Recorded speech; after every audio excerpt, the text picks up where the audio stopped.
శ్రీమాత్రే నమః. అందరికీ నమస్కారం. ఈరోజు మన ఛానల్లో వరలక్ష్మి వ్రతం పూజకు 3 రోజుల ముందే సిద్ధం చేసుకోవాల్సిన పూజా సామాగ్రి ఏంటో, అలాగే ఈ వ్రతంలో ఏ వస్తువులు ఏ విధంగా వాడాలో, ఏ వస్తువుల్ని వాడకూడదో, అమ్మవారి రూపు కాసు తప్పక వాడాలా అనే విషయాల గురించి ఈరోజు మనం ఈ వీడియో ద్వారా పూర్తి వివరాలు తెలుసుకుందాం. ఎక్కడా స్కిప్ చేయకుండా పూర్తి వీడియో చూస్తారని ఆశిస్తున్నాను. అంతకంటే ముందుగా ఇంతవరకు నా ఛానల్ని సబ్స్క్రైబ్ చేసుకుని వాళ్ళుంటే సబ్స్క్రైబ్ బటన్ ప్రెస్ చేసి పక్కనే ఉన్న బెల్ ఐకాన్ ప్రెస్ చేసి ఆల్ అనే ఆప్షన్ ప్రెస్ చేశారంటే నేను పెట్టే ప్రతి వీడియో మీ నోటిఫికేషన్ ద్వారా మొదటగా చూసేయవచ్చు. ముందుగా వీడియోలోకి వెళ్ళిపోదాం. శ్రావణ మాసం అంటేనే వ్రతాలు నోముల మాసం. విష్ణుమూర్తికి ఇష్టమైన కాలం ఈ శ్రావణ మాసం. కాబట్టి ఆయన సతి లక్ష్మీదేవి కూడా భక్తులను అనుగ్రహించే మాసం శ్రావణ మాసం. అందుకే కోరిన వరాలు అందించే ఆ లక్ష్మీదేవిని వరలక్ష్మి రూపంలో ఈ మాసంలో పూజిస్తాం. పౌర్ణమికి ముందు వచ్చే శుక్రవారం నాడు వరలక్ష్మి వ్రతాన్ని ఆచరిస్తాం. ఒకవేళ ఆ రోజు కుదరకపోతే మిగిలిన శ్రావణ శుక్రవారాలలో ఈ వరలక్ష్మి వ్రతాన్ని ఆచరించవచ్చు. వరలక్ష్మి వ్రతం ప్రశాంతంగా చేసుకోవాలంటే ఎలాంటి హైరాణ పడకుండా చేసుకునేందుకు 3 రోజుల ముందుగానే పూజకు కావాల్సిన సామాగ్రినంతా సిద్ధం చేసి పెట్టుకొని నైవేద్యాలకు కావలసిన పదార్థాలన్నింటినీ సిద్ధం చేసుకున్నట్లయితే ఎలాంటి హైరాణ లేకుండా వరలక్ష్మి వ్రతాన్ని ముగించుకోవచ్చు. శ్రావణ మాసంలో ఈ వ్రతం చేస్తూ వరలక్ష్మి వ్రత కథ విన్నా, పూజ చేసిన సకల సౌభాగ్యాలు, సిరి సంపదలు, ఆయురారోగ్య ఐశ్వర్యాలు సిద్ధిస్తాయి. 3 రోజుల ముందుగానే సిద్ధం చేసుకోవాల్సిన పూజా సామాగ్రి లిస్ట్ ఏమిటో ఇప్పుడు తెలుసుకుందామండి. పూజ చేయడానికి సిద్ధం చేసుకోవాల్సిన సామాగ్రి: వరలక్ష్మి అమ్మవారి పటం.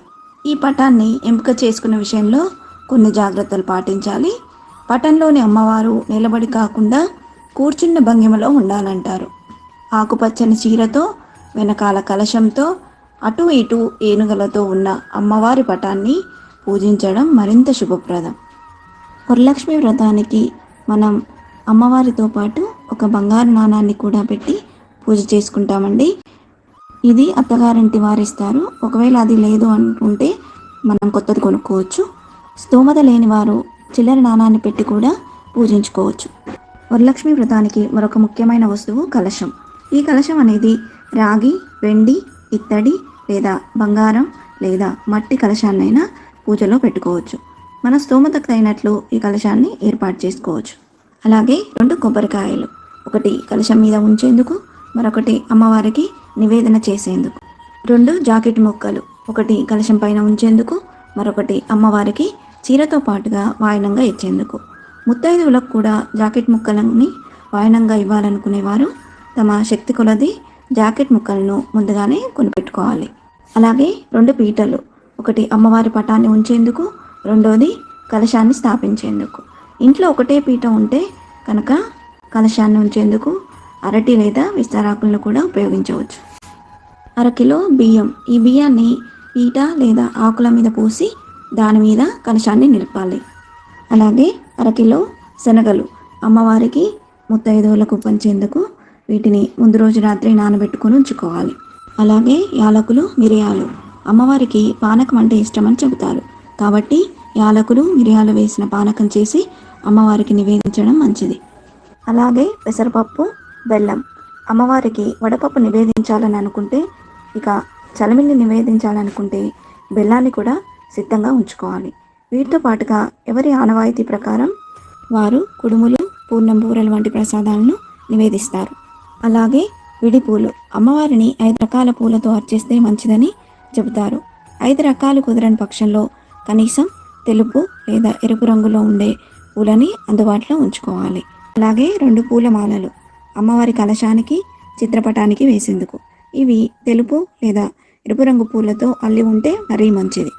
అలాగే అమ్మవారి పీట మీద ముగ్గు వేయడానికి కాస్త బియ్యపిండి.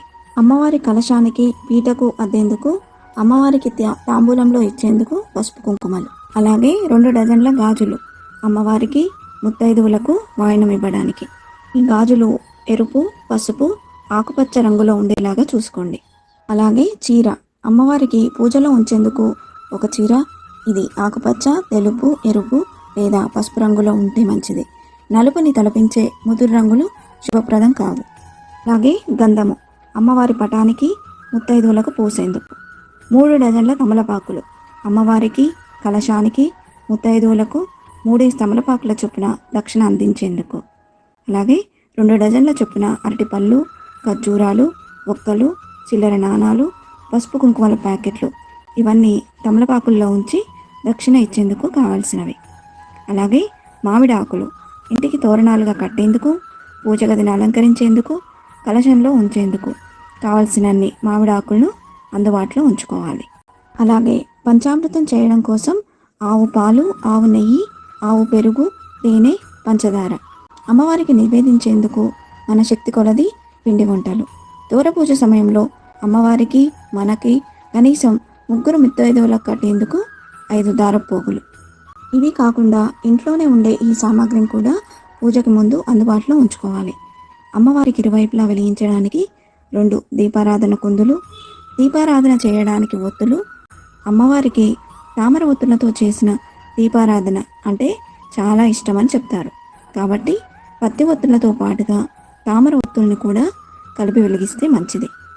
ఆచమనం చేయడానికి పంచపాత్ర, ఉద్దరిని, చిన్న పల్లె, ఇక వీటితో పాటుగా అక్షింతలు, అగరవత్తులు, దీపారాధన నూనె, అగ్గిపెట్టె ఎలాగో తప్పనిసరిగా మన వద్దనే ఉంటాయి కదా.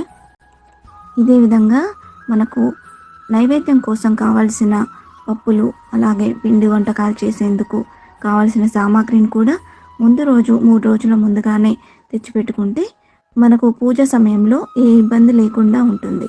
ముత్తైదువులకు వాయినంగా ఇచ్చేందుకు పూలమాలలు కూడా సిద్ధం చేసి పెట్టుకోవాలి. పూజలో అమ్మవారి రూపు తప్పకుండా వాడాలా అనేసి చాలామందిలో ఉన్న సందేహం అండి. అయితే ఇప్పుడు మార్కెట్లో శ్రీ మహాలక్ష్మి ముఖాలు, నిలువెత్తు రూపాలు దొరుకుతున్నాయి. అవన్నీ ఆర్భాటాలకు పోయి కొన్ని తెచ్చుకొని వాడాల్సిన అవసరం లేదండి. కొంతమంది పీట పైన ఉంచిన కలశాన్ని అమ్మవారిగా కొలుస్తూ వరలక్ష్మి వ్రతాన్ని చేసుకుంటారు. మరికొంతమంది దేవి ఫోటోను పెట్టుకుని పూజ చేసుకుంటారు.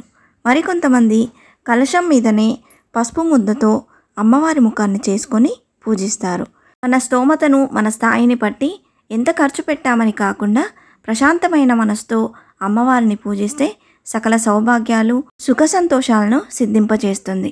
వరలక్ష్మి వ్రతం రోజు అమ్మవారికి ప్రత్యేకంగా తయారు చేసిన పిండి వంటలు నైవేద్యంగా పెట్టాలి. పాయసం, పానకం, వడపప్పు, పరమన్నం, పప్పు, నెయ్యి వంటి వంటలు అమ్మవారికి బహు ప్రీతికరమైనవిగా చెప్తారు. మన శక్తి కొలది అమ్మవారికి ఏది నైవేద్యంగా సమర్పించాలో సమర్పించుకుంటే సరిపోతుందండి. ఇంతే ఫ్రెండ్స్, ఈ వీడియో మీకు నచ్చిందని ఆశిస్తున్నాను. ఇలాంటి ఇంట్రెస్టింగ్ వీడియోస్ కోసం please subscribe my channel and press the bell icon. అలాగే లైక్ చేయండి, షేర్ చేయండి. మీకు ఏమైనా సందేహం ఉంటే నా కమెంట్ బాక్స్లో పోస్ట్ చేయండి. మరొక మంచి వీడియోతో మేము ముందుకు వస్తాను. అంతవరకు సెలవు. సర్వే జనా సుఖినో భవంతు. స్వస్తి.